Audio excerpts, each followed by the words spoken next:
And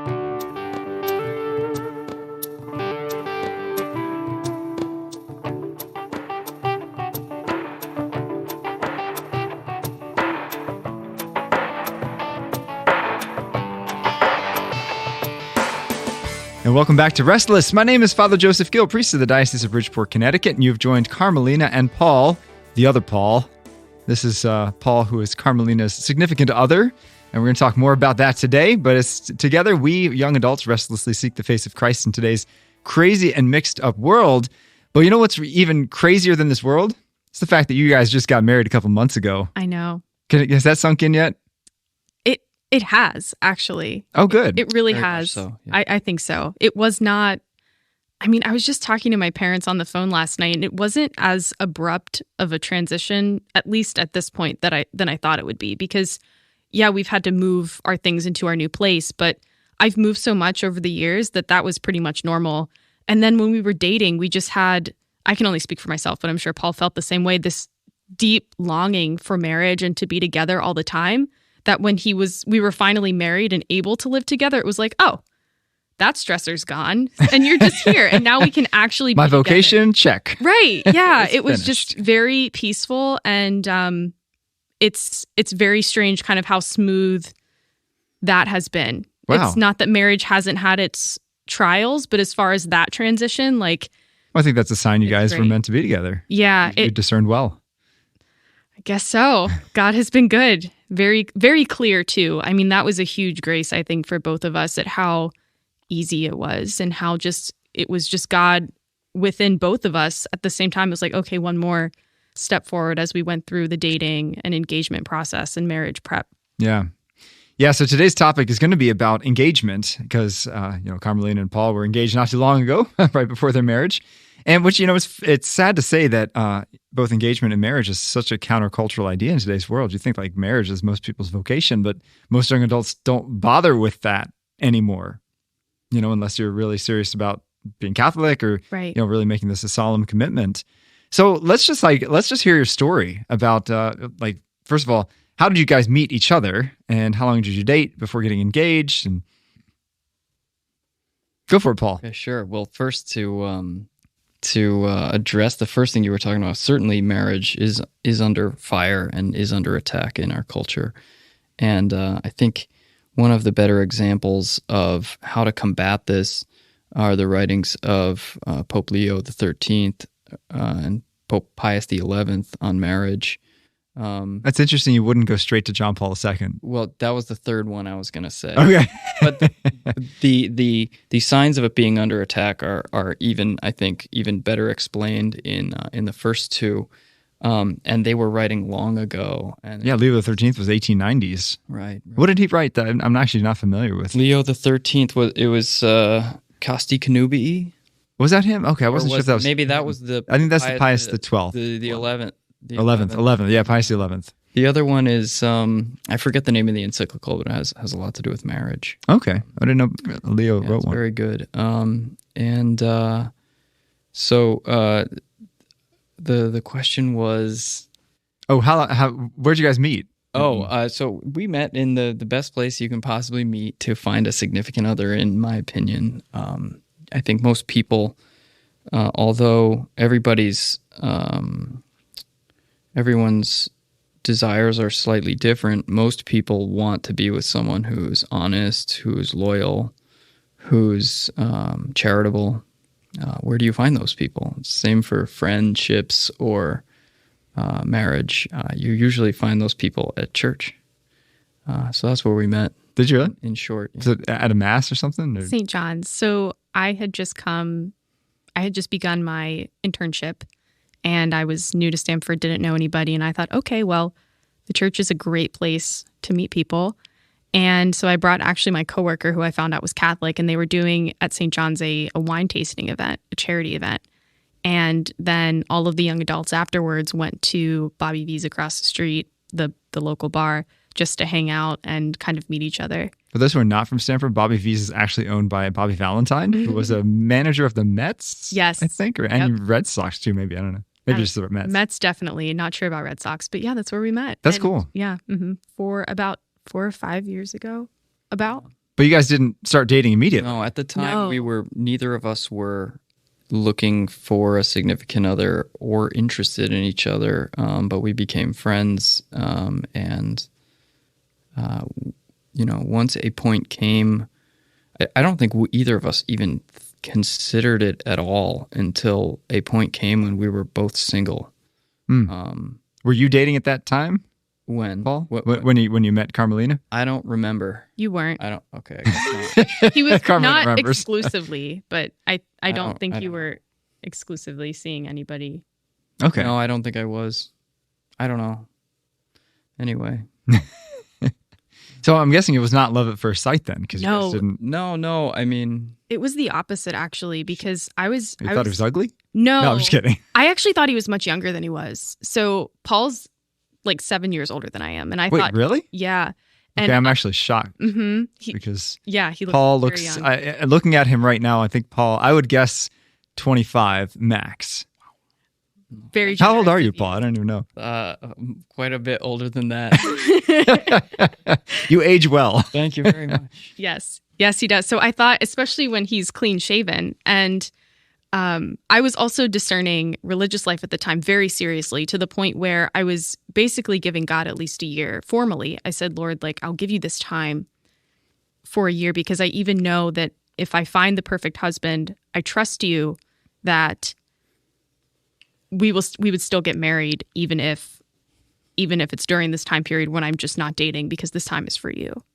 And so I was just absolutely not, nobody. I don't care if it's the person I'm supposed to be with, unless God moves in a way that would change my mind. But no, I wasn't even entertaining the idea of dating anybody until I felt called either way. So, because I knew it would be detrimental to my marriage if I was called to marriage and I didn't fully have closure with that. Kind of get that, not get out of your system. That's says negatively. Yeah. Give God the first shot. Exactly. Because I think that's how it's supposed to be for me personally. Sure. And so yeah. But I've also tended to be drawn more towards. I have a very logical kind of way of thinking. I work in finance. It works out well there. But I never had patience for a lot of theology or philosophy, kind of more abstract concepts. I guess philosophy more so. And so guys who I've met, especially as a new convert from a very secular world that I was living in, I just never had any patience for it. I'm like, can we just be in reality and talk about, logic? And then there's Paul, and he's all about abstract thinking and Well, Paul's a professional theology professor. So exactly. And I'm like, I don't have time for this. I just don't have time. I want facts. I want math. I want numbers. Let's make decisions here and not talk about them. And so when we met, I really don't think it even went well, because I was just not. This guy's living in the clouds. Right. That's what I thought. I'm like, wow, he's just really kind of in outer space. And I don't have the patience for that. And so Paul's facial expression is like, wait, I didn't know you thought that. but I think Father said it better. In the clouds, he's thinking of heaven all the time. that too. You It's should try it. but it was more. Ooh. No, but it was more of a just total misjudgment on my part, just being quite narrow-minded. Also just a self-protecting thing of not wanting to entertain the idea of anybody and just trying to respect the boundaries that I had set for myself. So Sure. I just didn't. We were friends. We knew each other. So this was 4 or 5 years ago that you guys met. Yes. And then you proceeded to date other people. Mm-hmm. And then so how did you guys come back together of you know what, this is something we got to get serious about?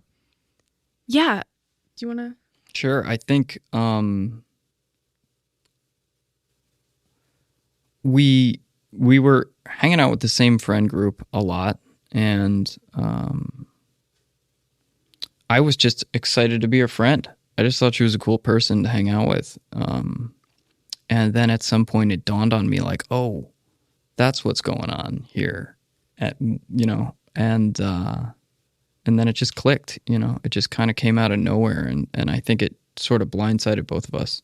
It absolutely did. I mean, neither of us ever thought, because I think we were single at the time, but we were also dating other people, and not seriously, just really trying to discern who we were hopefully going to get married to, because we were both intentionally seeking that.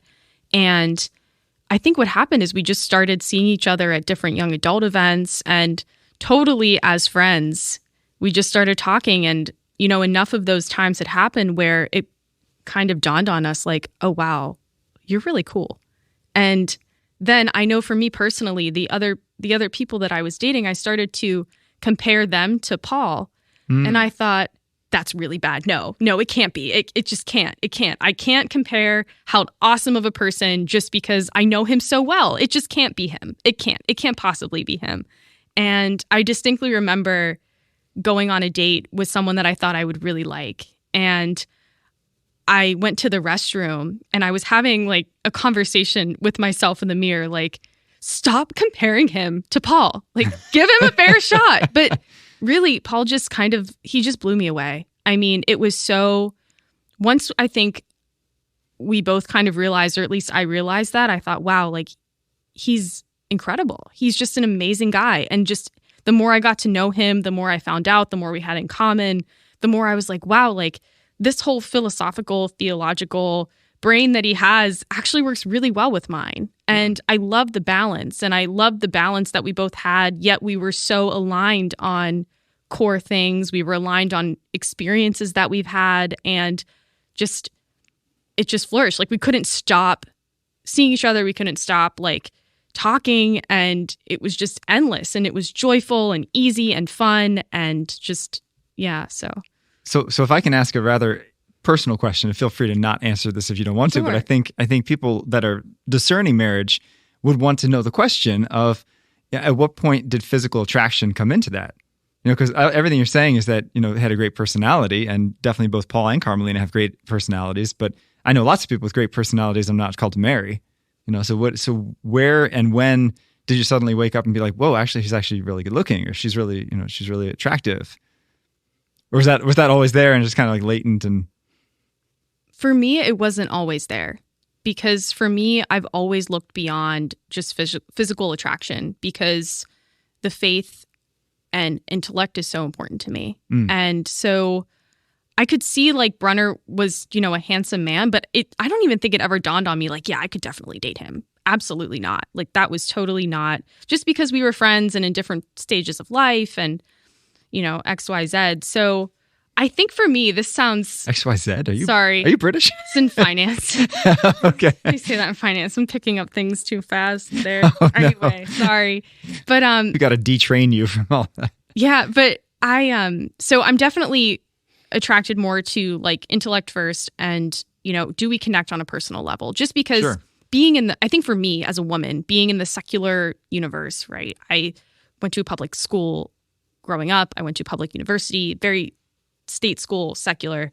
And I met a lot of really awful men, and a lot of men who just see women very... solely on the level of physical attraction. Solely on the level. And I was just tired of it. I had no patience for it. I was sick of it. I lost a lot of respect for men in general. And I really didn't start meeting good men until I came into the church. And so physical attraction just, for me, just was not the first thing that I was looking for anyway. But I think I fell in love with Paul as a person before I fell in love with, how he looked. He's very handsome. And I'm very grateful. But that, for me, was secondary. And I think it happened, for me at least, definitely at the same time where I realized, like, wow, I really have strong feelings for him.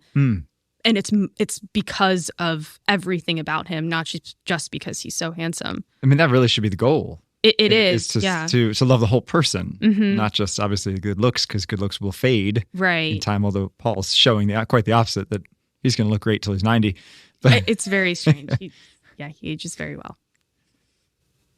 I have to be honest, I had kind of the same experience. I knew Carm was pretty, but I just could never see her in that, in like a way of attraction. It was more of just, I'm glad to be her friend, and she's fun to hang out with when we're in these, groups where she's there. And it all just, we were just kind of getting to know each other as friends. Really for the first time, really actually getting to know each other. And that's all I thought was there. And I think that's all she thought was there. And then just one night, all at the same time, it was just a boom, a wave of sparks flying, I guess. Yeah, I remember that night, and we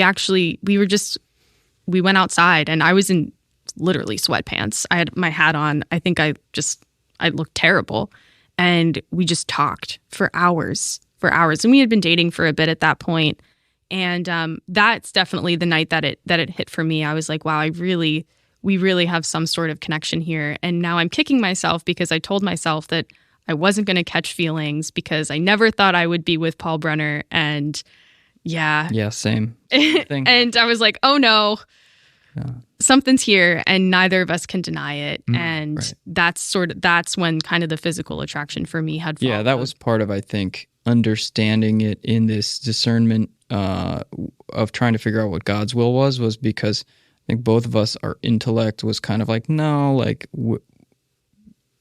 let's just be friends kind of thing. But so would you say that's the moment when you knew that the other person was the one?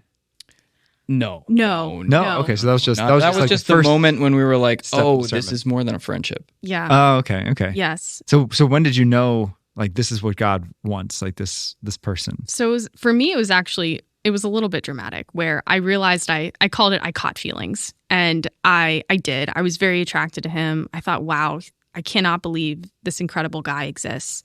And I told Paul, because we hadn't had like a formal discussion about it. We were just kind of like getting to know each other.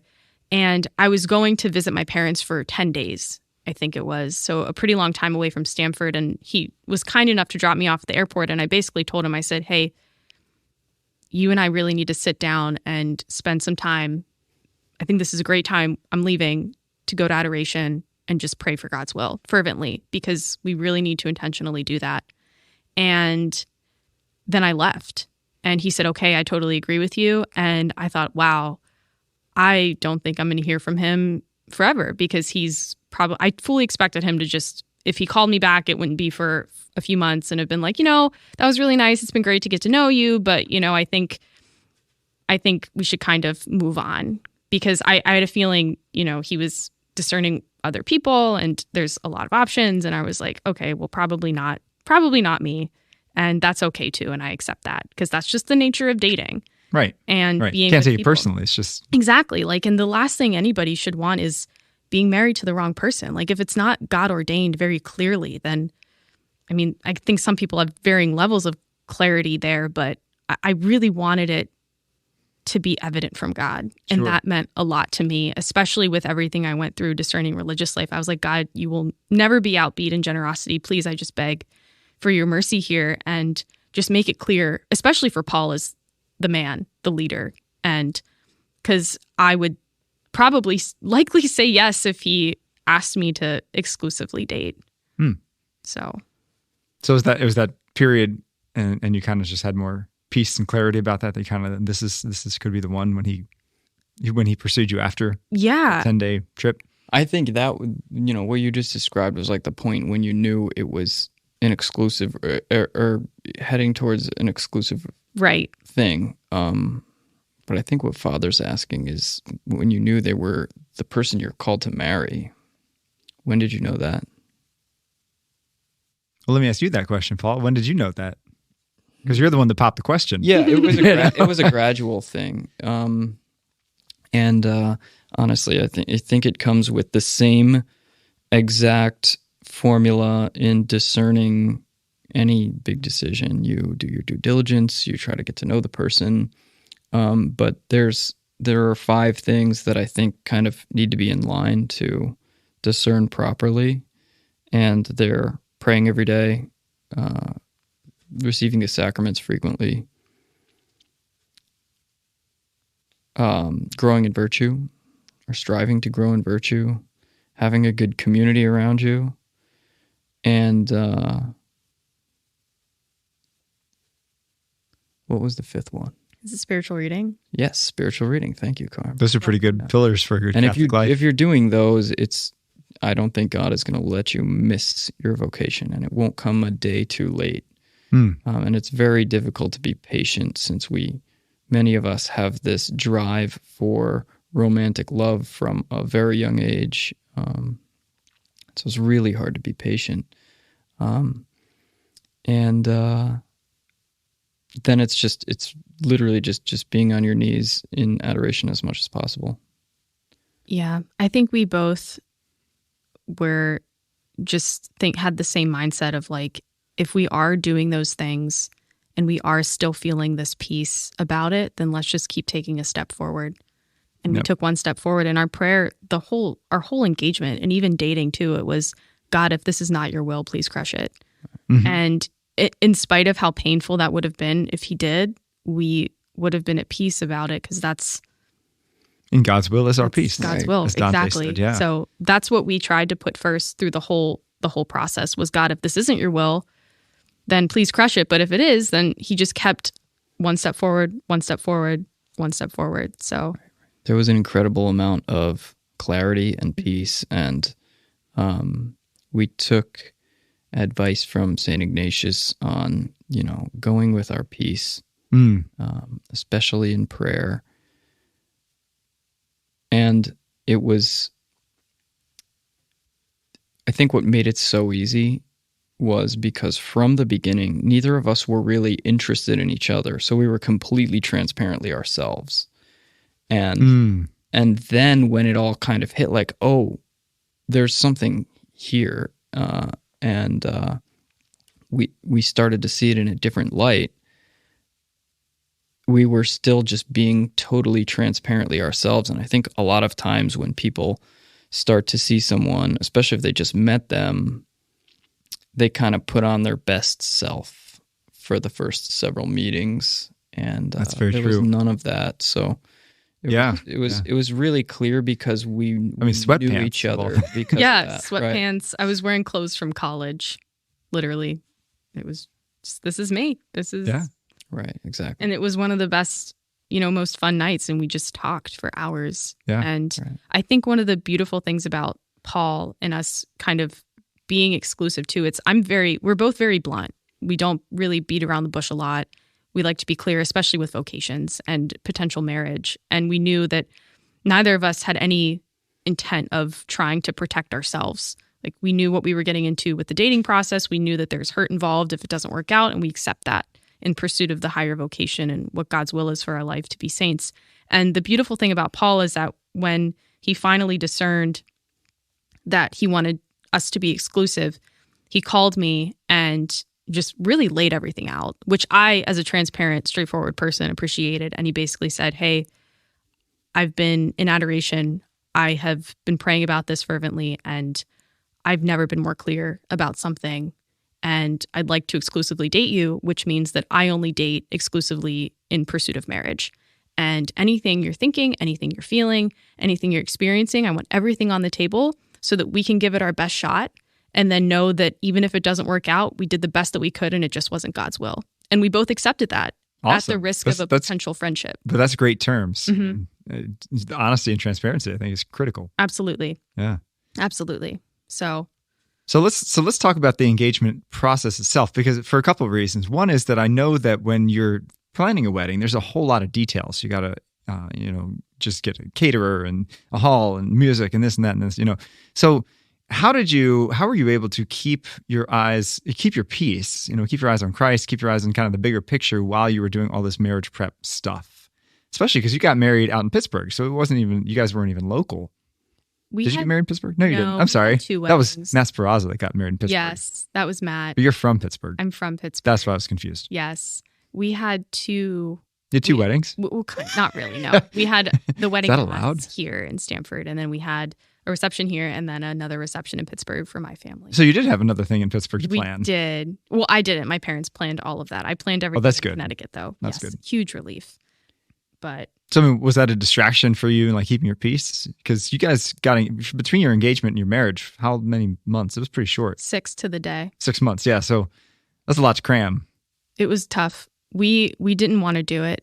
Actually, we knew that, and we knew that we both are not extreme, but we both were like, I've never had this dream for a big giant wedding. It was never a desire of mine, and we so desperately just wanted to get married and start our vocation so quickly. We thought, why don't we just not elope, but have a very small wedding, because it's so much work. And we thought, we just want to be married because that's the greater good. And then we were convinced that to have a larger wedding. So it was actually a very condensed amount of planning because I was planning for a very like small wedding, like 10 people originally. 10 people? Yes, which made my life easy. But you have way more friends than that would really like to come. Goodness, yes. I mean, total, we had about 300 Oh my goodness. between Pittsburgh, yeah. Oh, yeah, a lot of people in Pittsburgh. It was still relatively small here. Yeah.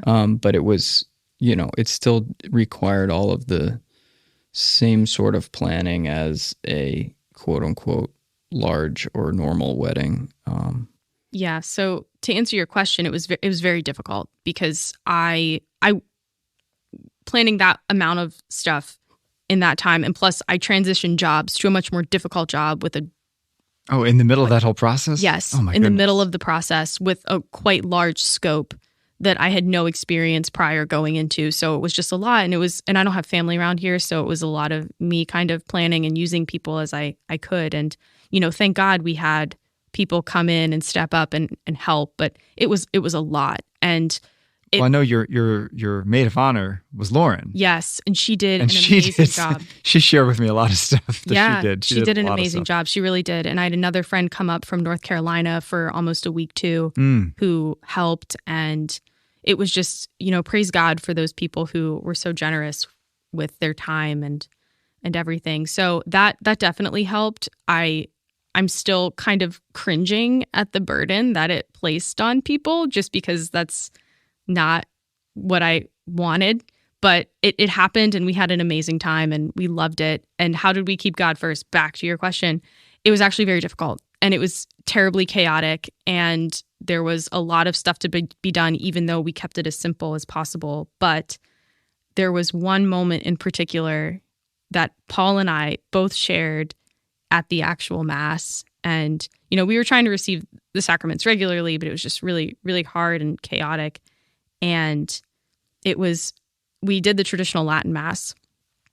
And so we got married first, and then we celebrated Mass as a couple after the actual exchanging of rings and the marriage portion. And it was when the consecration was happening in the midst of all of the chaos that had ensued the last 6 months and all of the planning and all of the work. We just had this incredible sense of peace and stillness. And it was like, wow, this is where I'm supposed to be. This is what God wants for me and our life together. And it was just this moment of, wow, like, this is it. This is the big picture. Like, this is here. So, well, praise God. Praise God for that, because that can be tough. Yeah. Wow. So we don't have too much time left, but there's a couple more questions I want to ask about your engagement period. And one was your pre-Cana, because everyone does pre-Cana a little bit different. And first of all, what was your pre-Cana like? Did you do like a weekend retreat, or was it a day? Or we did a diocesan program that I think was put out by the Diocese of Alexandria, Virginia, or Arlington, Virginia. Okay, was it like a Zoom thing? It was an online program that was a relatively new online version, and we also had like a group of people from all over the diocese kind of participating, everybody that was getting married in that 6 months or whatever. So do you think it was effective? I think it's really difficult to create programs for pre-Cana, especially online, and especially when you're dealing with the general public of the church. You're dealing with a lot of people from both ends of the spectrum. Some people who study JP2 and the theology of the body, and some people who don't even know, the basics of the faith. Right. And they all want to get married in a church. And right. So how do you cast that really wide net? And the program we had hit some of the more important points, like free, total, faithful, fruitful, and the church's basic teachings on marriage, and Genesis and two becoming one flesh, and Ephesians 5 and 1 Corinthians 13. But it's very difficult to condense everything that you can teach to this broad spectrum of people in a little online program, especially because Yeah. a lot of people in pre-Cana programs get turned away if it's too long or too hard or whatever, and they just want to get married in the church and they don't want to have to do anything. Yeah. It boggles my mind a bit that, to become a priest is 9 years. For me, it was 9 years of formation and for my vocation. And for most people, it's 8 hours. Right. It's very like, wait a difficult to second. form people. And Yeah. to form people for marriage, I mean, I think just a lot of people have a very rudimentary understanding of what marriage is, what its end is, and what it means, and how to do it well. And so a lot of people are going in this through trial and error, and that's why I think these mentor couple programs are good. Although probably doesn't work for everybody, and some people may not be attracted to that. But I think that's a great program. That's what I do at my parish. We do it's called Witness to Love. It's a very good mentor couple program. They used to do that at St. John's way back in the day. But so real quick, just one last question before our time is up. Were you nervous at all during the whole process of like getting ready for? No, you're shaking your heads. Not one bit. No, not Really? even a little bit. No. No. No, I think cold feet, nothing. We were Never. both at a point in our life where we understood exactly how one should discern, and according to the saints. And if they're wrong, then I don't really have any guideposts for that. That's true. And yeah, there was peace the whole way through, and even when our intellects or our emotions were, trying to deliberate with our earthly powers, God was very clear. Good for you guys, because I'll tell you what, I was very nervous before becoming a priest. I think that's really time. common, Yeah. even in marriage. People kind of going up to the altar, even kind of shaking, still saying like, "Wait, okay, like is this the right thing? Right. Yeah. Yeah, I think that's very common. We were blessed to have a lot of certainty the whole way through. Awesome. Well, stay tuned for our next episode, because we're going to talk not about the engagement, but about the marriage itself, which right now you guys are 3 months married or something? 3 months. 3 months. Just about. Yeah, so we're going to talk more about what it's like to be a newlywed couple and kind of some of the joys and challenges and how that's ultimately making you holy. So tune in next time to Restless. You can find us on Veritas Catholic Network, 103.9 FM. I've been saying it wrong for the last 17 episodes. Not 103.5, 103.9. And also 1350 AM and wherever you get your podcasts. Tune in next time.